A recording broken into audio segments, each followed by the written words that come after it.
Shalawam, Shalawam. First and foremost, all praises be to Yahawah, Bahasham, Yahawashi, Bahasham, Kakadash. Double honors to the apostles, elders, and bishops of GMS that rule well and teach well in sincerity, taught us this truth. Shalawam to the hopeful elect. Hey, it's your brother Yaram Kazak, back with hopefully another edifying lesson.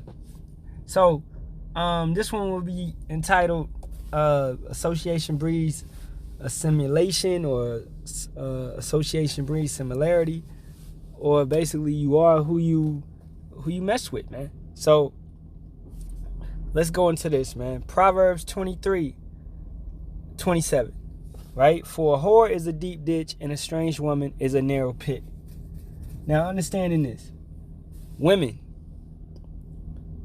the man you choose, right? The man that chooses you, because a man is supposed to choose you, right? To be honest, you gotta, it's very important, right? And for the men, he's speaking to men, it's very important to choose the right woman, because understanding this, our women is polluted already. Micah 2:10, okay? So, but it's very important to choose the best woman possible that you could choose, man. All right, you don't choose a woman for looks. You don't choose a woman off of if the sex is good and all of that. These things that come, all right, as she grows in the truth. All right, you actually choose a wife for wife, to have the qualities of a wife. Scripture says, do not pick your woman for pleasure, right? That's in book of Barak, Ecclesiasticus 25th chapter, I believe. So don't go after a woman for pleasure. All right.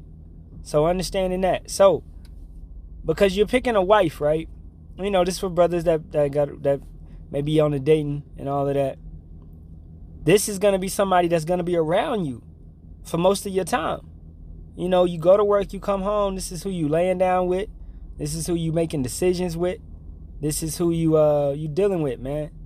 You may get a home with, etc., man. You're doing business with for the most part of your time. Yeah, we have the brotherhood and things like that, but you're not living with the brothers, all right? So it's important to understand your woman is dealing with a woman. That's a very important. That's something that you should be choosy on that, all right? Very particular. Now, a whore, a deep ditch. You shouldn't be trying to wife up no whore. You don't turn that hoe into a housewife.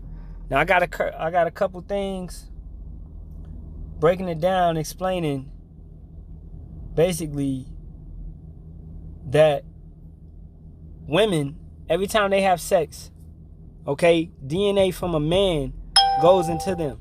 So for you women that love to sleep around, that's not the truth. That's wicked. You're basically a whore. All you have is you got a lot of DNA of other men running through your body. For you women that love having multiple baby daddies, over and over and over and over, like 5, 6, etc., etc. You got all those past relationships and those past men running through your mental. You got their DNA, which means you got their tendencies. You got the way they act. You got their dramas. You got certain demons from them. All right? These type of things, And it's a thing called micro-chimerism. Micro-chimerism. And I'm probably saying it wrong. But it's the presence of a small amount of foreign DNA or cells in an individual's circulation or tissues. It can occur naturally, such as during pregnancy or breastfeeding, or anatrogenically, such as after a blood transfusion, organ transplant, or stem cell transplant, basically doing a surgery. All right? So this occurs naturally through pregnancy, through intercourse. All right? So you women, be careful who you messing around with. And this also shows you that a woman is only supposed to have one partner. All right? How do you get certain STDs from these women that got all these multiple partners? They're doing multiple, and get a little bit more certain. It's science will basically show you, man. Let's go to this. How long does sperm remain in a body's reproductive tract? for up to 5 days after ejaculation. Okay, so you messing with a woman, right? And she lying to you. She tell you that she ain't messing with nobody, but she messed with a dude last night. How would you know? She washed up, she cleaned up, but it's still lingering in her body. So you going in there, and let's say that brother got chlamydia or you know, something like that. Then boom, you getting, you know, not to be too vulgar, but hey, this is honest, man. Things like that happen. All right? You be careful, man. Don't trust no woman. You don't trust these women, man. All right? This is very man, you got to be careful, man. All right? Because a lot of these women, especially these women, man, that's not in the truth, even women that are in the truth, man, be on some bullshit. Okay? They just gonna manipulate you for money, for whatever type of gain and benefit they see. All right? So that's letting you know that right there lingers in a body, lingers in a woman. She is the weaker vessel. She is subject. And you got all these men around that's just hunting at the women, man, and using them and abusing them and throwing them to the side. These women, they pick up that type of tendency where they want to just use and abuse men. That's coming from men doing that to them. That's association, breeding similarities. That's because she got all that DNA from him, he's trying to be a player, a Mac, and all of that. And she thinks she could do it, right? Because she got hurt. Okay? So let's read a little bit of this article. A very wise young man once told me, "Show me your friends and I'll show you your future." He went on to say that friends are like elevators. They will either take you up or they will bring you down. He was absolutely correct. With whom do you associate and do you want to be like them? Who are your front row people? Folks who encourage you. Who are the folks who make you smile? Who are the folks who tell you what you cannot do or what you should not try to do? Think about it. And that's basically, man, the brotherhood, right? The brotherhood. In the world, you had a wicked, you know, group of friends. All right? Because nobody was in the truth. Nobody understood anything. You may have had some friends over there that was that may have had a little bit of wisdom.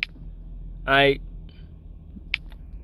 But for most of the part of the time, man, it was just it was a lot of BS.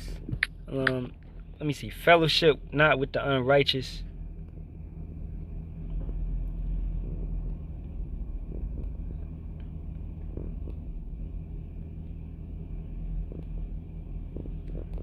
Nah, I feel like it's in Corinthians. But I'll get this right here. Matter of fact, let's go into this chapter.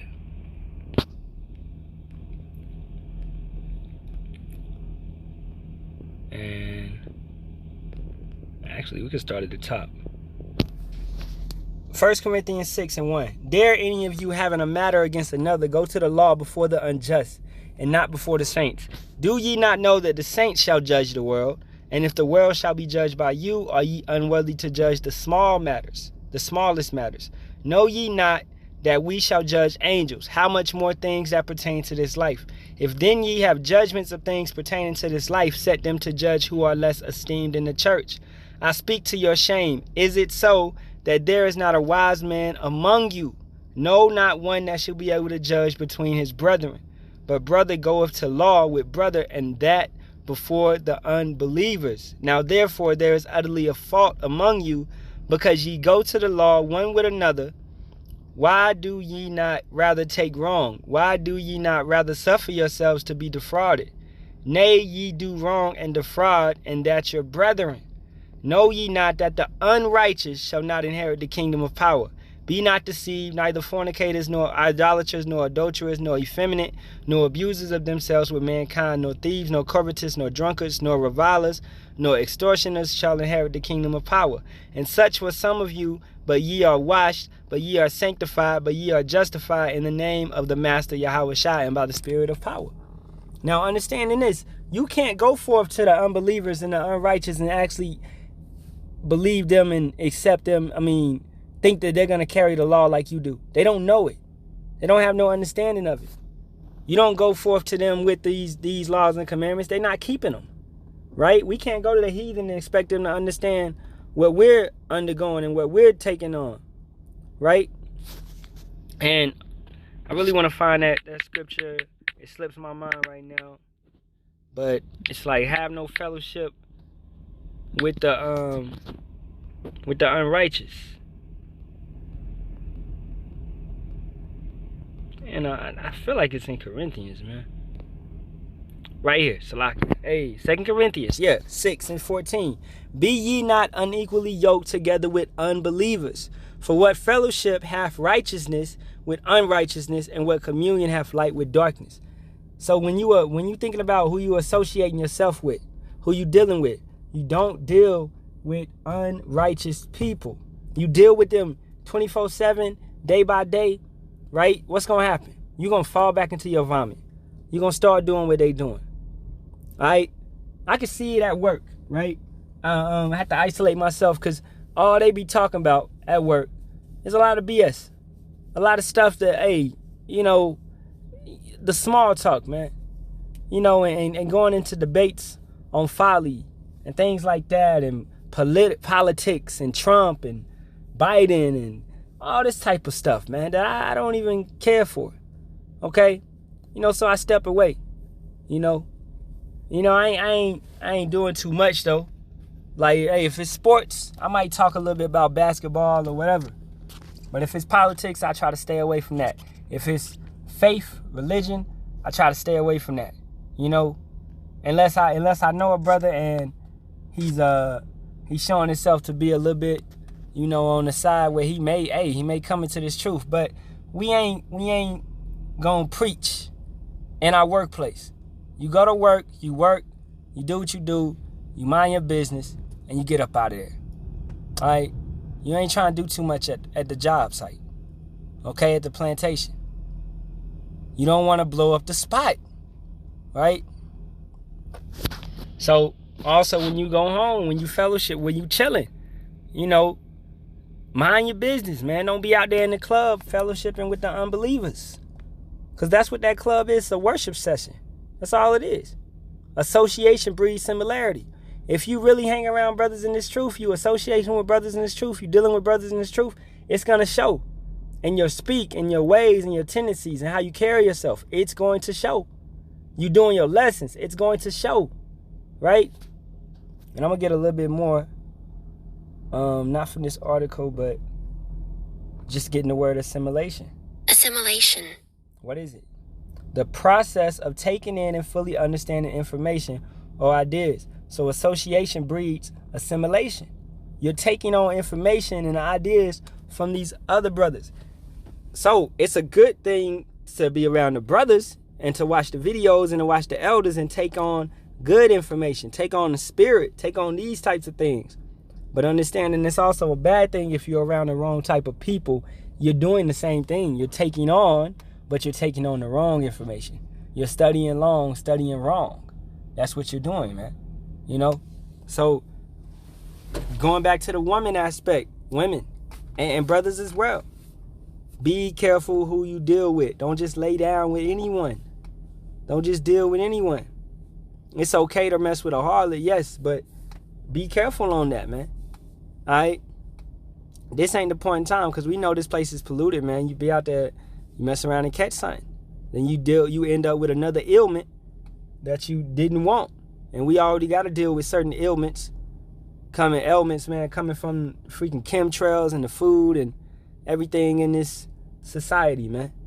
So use wisdom when handling yourself and dealing with certain situations. All right. So with that being said, all praises be to Yahawah, Bahasham, Yahawashi, Bahasham, Kakadash. Double honors to the apostles, elders, and bishops of GMS that rule well and teach well in sincerity. Shalawam to the hopeful elect. Shalawam.